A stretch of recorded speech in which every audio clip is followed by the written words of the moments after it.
KFI news కి స్వాగతం. తీర ప్రాంతాల్లో పర్యటించిన ఎమ్మెల్యే ఇంటూరి లోతట్టు ప్రాంత ప్రజలు అప్రమత్తంగా ఉండాలి. నెల్లూరు జిల్లా కందుకూరు నియోజకవర్గం ఉలువపాడు మండలం రామాయపట్నం తీర ప్రాంతంలో శనివారం సాయంత్రం కందుకూరు నియోజకవర్గం ఎమ్మెల్యే శాసనసభ్యులు ఇంటూరి నాగేశ్వరరావు పర్యటించారు.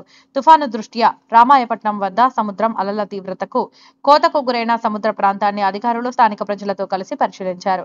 నైరుతి బంగాళాఖాతంలో ఏర్పడిన ఫెంగల్ తుఫాన్ సందర్భంగా రామాయపట్నం ప్రాంతాల్లో పర్యటించి తుఫాను ప్రభావం వలన తీవ్ర గాలులు పిడుగులు పడే అవకాశం ఉందని వాతావరణ శాఖ అధికారులు తెలిపిన దృష్ట్యా పశువుల కాపరులు పొలాల్లో పనిచేసే రైతులు జాగ్రత్తగా ఉండాలని, ముఖ్యంగా తీర ప్రాంత ప్రజలు అప్రమత్తంగా ఉండాలని, జాలర్లు వేటకు వెళ్లరాదని సూచించారు.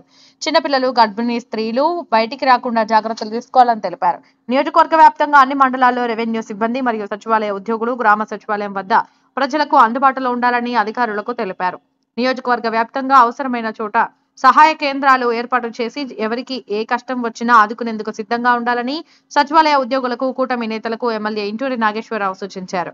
ఈ కార్యక్రమంలో గుడ్లూరు ఎంఆర్ఓ స్వర్ణ, ఎంపీడీఓ వెంకటేశ్వరరావు, స్థానిక టీడీపీ, జనసేన, బీజేపీ నాయకులు, కార్యకర్తలు, ప్రజలు పాల్గొన్నారు.